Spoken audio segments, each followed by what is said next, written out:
Welcome again.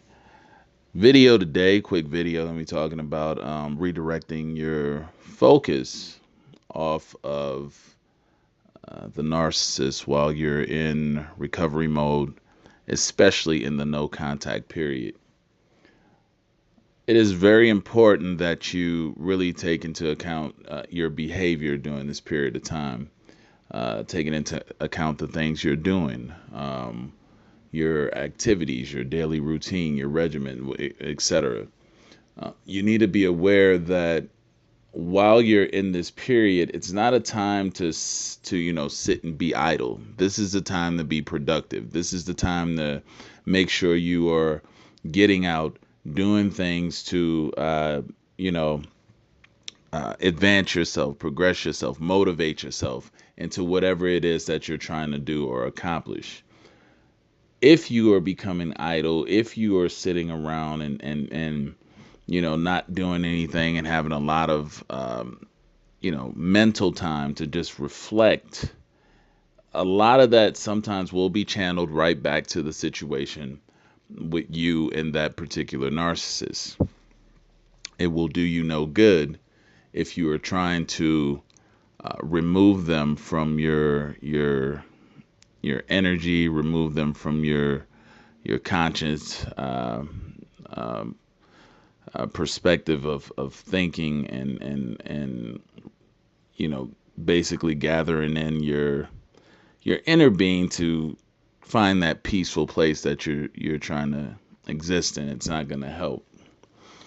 Basically, you have to become active. You have to set out some goals, some plans, some things you want to get accomplished, some things you want to achieve, with a timeline, with a deadline on there, and push yourself. Right. This is just kind of distracting yourself and putting yourself on a different focal point, because the more you are left to mundane, routine type of activities, especially if these were the same things you were doing while you were with that particular narcissist, you haven't made any significant change to throw that cycle off of what you have become accustomed to, even when you were dealing with that particular toxic individual that may have been a narcissist or not.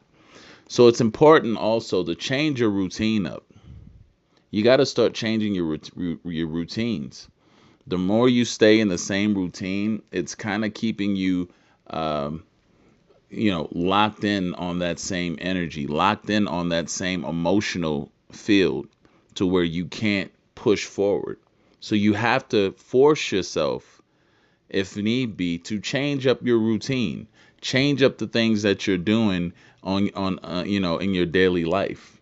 Go to different places. You know, even if you have to, force yourself, go, if it's no more than going for a drive, or if you don't have transportation, just take a ride somewhere. If you have necessary downtime or whatnot, just do that. Just switch up the routine, switch up the experience that you're currently existing in.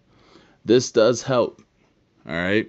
The more you stay steady and consistent in the same day-to-day routine, it will keep you locked in that energy. It will keep you locked in that mood.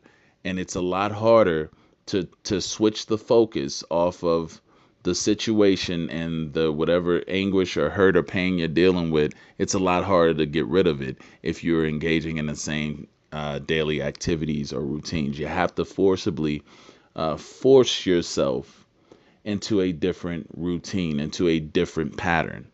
Okay, that is a must. To avoid wanting to seek out or contact the narcissist or the toxic individual. The more idle time you have, the harder it is to break away from the focus of what you endured and went through. So you have to rechannel that focus. You have to rechannel that energy somewhere else. And that takes some, um, it takes effort. It's going to take some effort. It's going to take some motivation. So you have to find things that motivate you.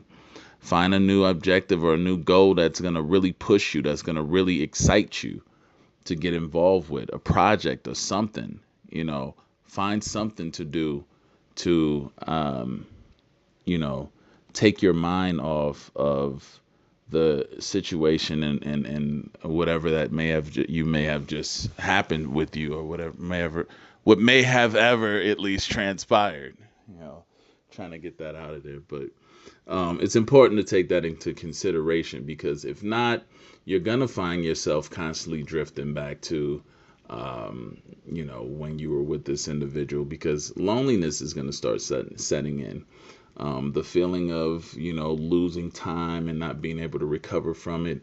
All of these things are gonna start settling into your mind, and it's gonna start pushing you towards wanting to regain what you lost.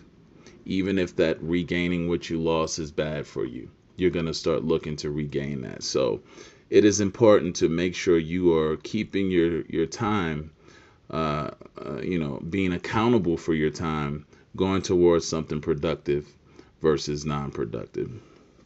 And that'll help you significantly. That's all I have to say for this video, guys. I hope this resonates with a lot of you. Hit the like button, share, subscribe if you haven't subscribed.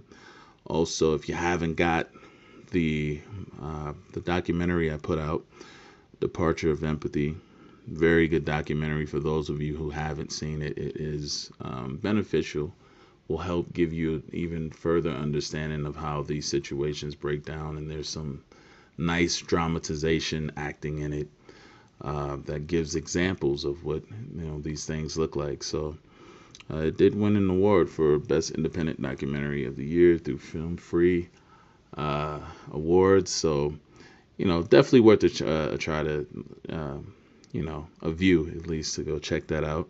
I'll leave where you can get your copy at the end of this video.